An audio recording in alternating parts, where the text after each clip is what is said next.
E aí, pessoal, beleza? Bom, resolver exercícios sobre a matéria, fazer uma aula diferente, né? Eu sempre faço lá só na tela, eu vou fazer no quadro, tá? Vou fazer os 5 exercícios ali que tá na apostila, né? Onde eu coloco o exercício em sala, beleza? Como a gente tem feito. O primeiro exercício está dizendo o seguinte: a figura 1 representa um ímã permanente em forma de barra, onde N e S indicam, respectivamente, polo norte e polo sul. Suponha que a barra seja dividida em 3 pedaços. Peguei essa barra, parti o ímã em 3 pedaços distintos. O que acontece quando a gente pega um ímã e parte ele? Ele dá origem a novos ímãs, né? Inclusive, seguindo aqui, né? Ó, se aqui em cima é polo norte, aqui em cima continua sendo polo norte. Aqui embaixo é polo sul, continua sendo polo sul. E eu estou entendendo que eu simplesmente, ó, cortei aqui, dei origem dessa forma aqui, na sequência, né? E o que acontece? Eu vou ter um monopolo aqui, um monopolo aqui? Não. Na hora que eu parto um ímã, em qualquer local dele, eu vou dar origem a novos ímãs, de polo norte, polo sul, polo norte, polo sul, polo norte e polo sul. Ou seja, o que o exercício está indicando aqui como lado A é um polo sul. O que está indicando como polo B é polo norte. Aqui na figura 2. Lá na figura 3, o desenho está assim, né? Polo norte, aqui está o polo sul, aqui está a letra A e aqui está a letra B. Eu sei que a letra A corresponde, vou apagar aqui, corresponde a um polo sul, e eu sei que a letra B aqui na figura, já determinei isso, é um polo norte, né? Aí, continuando o exercício, colocando lado a lado os dois pedaços extremos, como indicado na figura 3, é correto afirmar que eles, o que eles vão fazer? Vão se atrair, não serão atraídos nem repelidos, vão ser repelidos. Bom, polo norte com polo norte, né? Porque eu vou aproximar eles dessa forma, eu tenho polos de mesmo nome sendo aproximados um do outro, né? E o que acontece com polos de mesmo nome? Se repelem. Então a resposta é: vão se repelir. E por que eles vão se repelir? Pois deixa eu deixar aqui. Lá na letra D está dizendo assim: vão se repelir, pois A é um polo norte.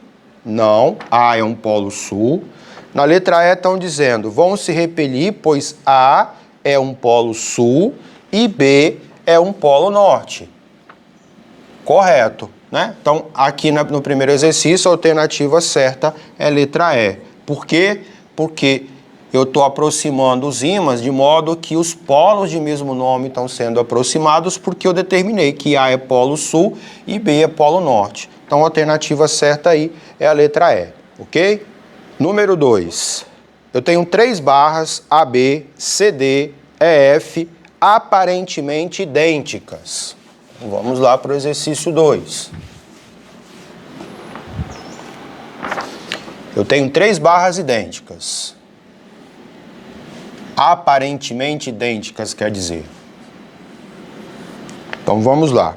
Tenho 3 barras AB, CD, EF. E aí o exercício fala o seguinte: experimentalmente constata-se que a extremidade A atrai a extremidade D. A extremidade A, ela atrai a extremidade D. A extremidade A atrai a extremidade C. Deixa eu fazer de outra cor aqui. A extremidade A também atrai a extremidade C.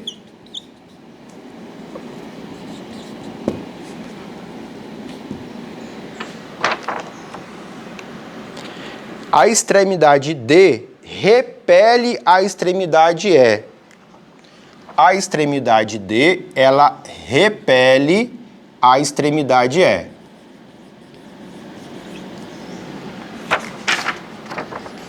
Então, AB, CD e EF são ímãs? Letra B. AB é ímã, CD e EF são de ferro? Bom, já li algumas alternativas e já sei o que ele quer que eu faça. O exercício quer que eu identifique se existe ímã aqui e se existe algum material que não é um ímã permanente, né? Eu estou observando aqui que ele está me dizendo que essa extremidade está sendo atraída tanto pela extremidade C quanto pela extremidade D. Bom, analisando só até aqui, já dá para ver que uma dessas duas aqui não é ímã. Porque se está sendo atraída, se essa parte está sendo atraída tanto por essa extremidade quanto essa, e aí toma cuidado, né? Porque a gente tem que pensar na terceira lei de Newton, né? A toda ação corresponde a uma reação. A atrai C, mas eu posso pensar que C está atraindo A. O exercício falou que o A está atraindo o D. Mas a terceira lei de Newton fala que a toda ação corresponde a uma reação. Então eu posso também pensar assim, né? É D que está atraindo o A. Né? Então, olhando para esses dois, eu já consigo entender que um deles não é ímã, né? Porque está sofrendo atração de ambos os lados.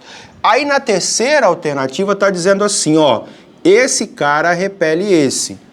Para acontecer repulsão só tem um jeito, tem que ser ímã, né? E tem que ser polo de mesmo nome. Por exemplo, se aqui for um polo norte e aqui for um polo norte, o que vai acontecer se eu aproximar? Repulsão, né? Se aqui for um polo sul e aqui for um polo sul, vai acontecer repulsão. Bom, então, como aqui está acontecendo a repulsão, eu já sei. Esses dois caras aqui, eles são ímãs. Eles são ímãs. Tá? Por exemplo, se eu falar que aqui é polo sul, aqui é polo norte, se eu falar que aqui é polo sul, aqui é polo norte, e o que acontece? Esse cara aqui não é ímã, né? Ele é uma barra de ferro, por exemplo, ou não é um ímã. E aí, não sendo ímã, ele pode ser atraído pelas duas extremidades lá, tá? E aí as alternativas estão dizendo assim, AB, CD e EF são ímãs? Não. AB é um ímã? Não. AB é ferro, beleza? AB é ferro. CD e EF são ímãs. A alternativa que está dizendo isso é a alternativa C. Então a resposta é a letra C. AB é uma barra não imantada, ou seja, ferro, e colocou ferro porque o ferro é um material ferromagnético, né? Ele pode sofrer a atração do ímã, tá certo? Então, AB é ferro, CD e EF são ímãs, ok? Número 3, então, está dizendo assim, considere um ímã permanente, tá aqui o ímã permanente,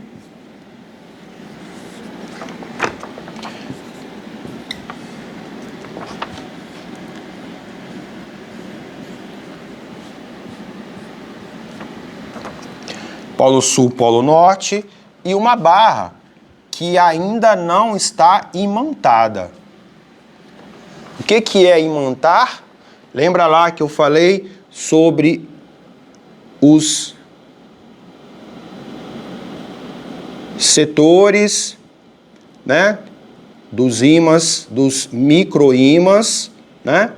E aí, quando você coloca um ímã, esse campo magnético faz uma orientação desses spins, e esse que é o processo de imantação, né? Quando eu coloco lá, eu faço com que os spins daqueles grupos de elétrons lá, de átomos, fiquem todos orientados, e aí você acaba tendo o comportamento de um ímã, né? É o processo de imantação.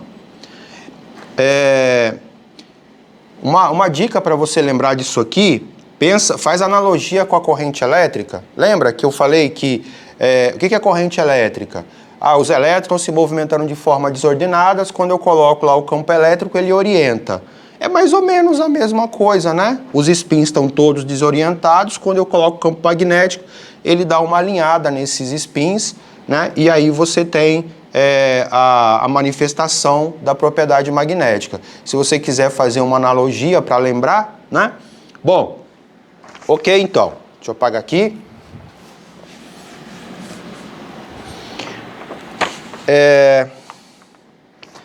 Ao aproximarmos, voltando lá para o exercício, ao aproximarmos a barra de ferro do ímã, observa-se a formação de um polo em A e um polo em B. Então vamos lá. Na hora que eu aproximo esse ímã dessa barra, o que acontece? Acontece uma orientação dos spins, né? E você tem então o processo de imantação, né? E como que vai ficar? Vai ficar, os spins vão ficar orientados dessa maneira aqui, ó. Lembra que eu expliquei lá, né? O spin up e o spin down? Eu falei, ó, polo norte, polo sul, polo norte. Então, a ponta do spin, ela representa o polo norte, né? E aí, na hora que eu fizer a orientação, como que os spins vão se orientar? Né? Se eu estou aproximando a barra do polo norte, qual é a parte do spin que vai se orientar em relação ao norte? O sul, né? Porque polos de nomes diferentes se atraem. Então, na hora que eu fizer a orientação, os spins, eles vão se orientar de tal maneira que o polo sul do spin se aproxime ou fique virado para o lado do polo norte. Então, por isso que eu desenhei os spins daquela forma, porque eu sei que a origem do spin aqui, né, da representação do spin é um polo sul. Então, os spins ficam dessa forma e o que eu vou ter aqui é um polo sul e um polo norte. Mas e se eu esquecer isso? Mais simples. Quando você aproxima um ímã de um material ferromagnético, o que acontece? Atração. Se acontece atração, só tem uma explicação. Para ter atração, tem que ser polos de nomes diferentes. Você pode pensar da forma mais simples também, né? Então, eu aproximei o ímã lá, o polo sul vai ficar virado para cá porque você tem a atração, né? Então, A vira um polo sul, B vira um polo norte. Voltando para o exercício, ao aproximarmos a barra de ferro do ímã, observa-se a formação de um polo sul em A e um polo em B, um polo norte em B, entre o ímã e a barra de ferro. A alternativa que preenche corretamente as lacunas anteriores são polo sul, polo norte, e vai acontecer uma atração. A alternativa certa aqui vai ser a letra C. Polo sul, polo norte e uma atração. Ok? Exercício 4. A agulha de uma bússola nada mais é do que um ímã em que o seu polo norte sempre aponta para o polo norte magnético da Terra. Tá certo essa última parte? Não. Não tá certo, porque o polo norte geográfico da Terra está próximo do polo sul magnético, o polo sul geográfico da Terra está próximo ao polo norte magnético da Terra e a bússola aponta mais ou menos, o polo norte da bússola aponta mais ou menos para o norte geográfico. Aqui disse assim, em que o seu polo norte sempre aponta para o norte magnético da Terra. Não, o seu polo norte aponta aproximadamente para o polo norte geográfico e não magnético. Aí está perguntando assim, você concorda ou não? Não concordo, porque o polo norte da bússola aponta aproximadamente para o polo norte geográfico da Terra e não sul magnético, tá? Resposta é essa, simples e direta.